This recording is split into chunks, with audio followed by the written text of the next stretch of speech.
You mentioned striking. I have to go down the path of Conor McGregor because for me, he opened the door to the sport and piqued my interest. I mean, what was that journey like, and what do you think he's done for the UFC? I think Conor, knowing Conor from his Cage Warriors days, and just as he was then, just a spotty kid with big ambitions and a big mouth and tons of ability.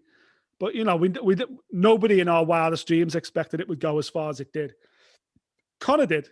Conor knew it would. Conor will tell you he knew it would. But at the time, you know, being in Sweden when he made his debut in the UFC, chatting to him then, you know, being around him then, just a young kid with a cap on backwards, just talking shit, and you know, he's cool, man. He gets it, you know. And this is something I speak to fighters about all the time, certainly young fighters. And he never ever, even when he was at Cage Warriors, he never went into a media engagement or a media opportunity without an agenda, his own agenda. Every single time he had a microphone in his face, he had his own agenda. He wouldn't wait for the questions. And yeah, don't get me wrong, he's got the gold, hasn't he? He's got that, what Darren Till's got. He's got that little bit of personality that can shine through, and it makes him engaging. But he also thought about what he was going to say before he would go into a media room, before he would go in the mix. You know, that confidence was not only built on the fact that he was grinding on the mats and he believed in his own ability, but also he understands the game.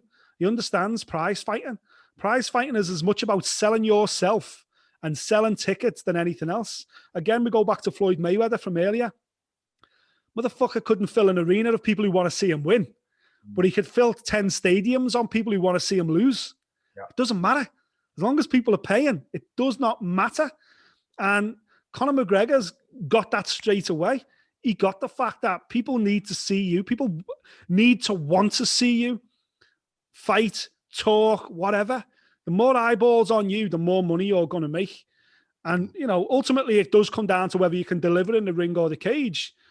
But it's all about bringing eyeballs to that ring or cage in the first place. Some of the guys I've covered over the years were some of the best fighters. Terry Etim from Liverpool. Still kills me how he never became UFC champion, or at least fought for the title, or even headlined a card, or even brought a card to the UK or to Liverpool. Darren Till did it years later. Still think right now, technically, Terry Etim was probably a better fighter. But Terry Etim just couldn't handle the big stage, couldn't handle the media, wasn't prepared enough mentally to make it on the highest level. Darren Till's got that. Absolutely, Conor McGregor. Conor McGregor's a once-in-a-lifetime athlete. You know, I put Conor McGregor up there with Naz in terms of being able to sell a fight, being able to have the media eating out the palm of his hands, maybe even better than Naz. You know, he's just been absolutely phenomenal for the sport, made more money than pretty much every fighter I've covered combined.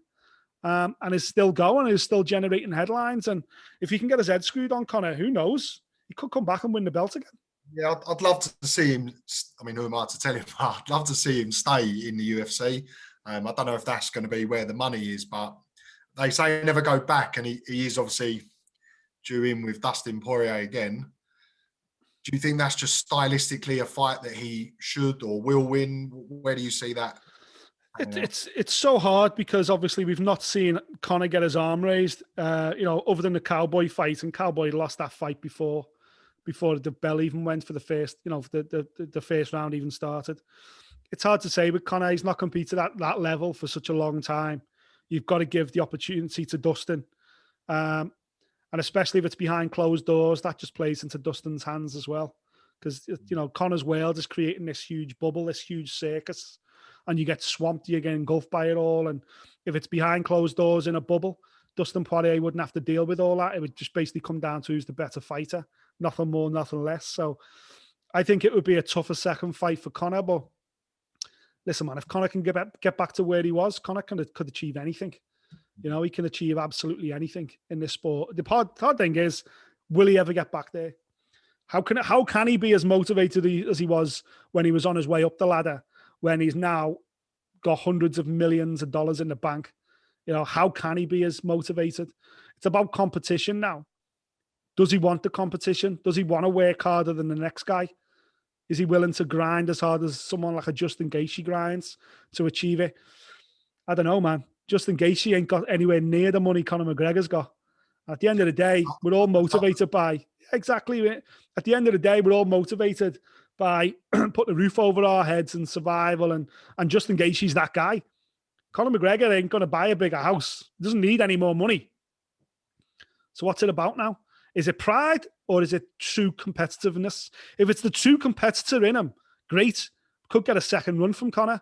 If it's just about pride, nah, no chance, man. He ain't gonna be able to live with the big boys again. It's gonna be exciting to find out.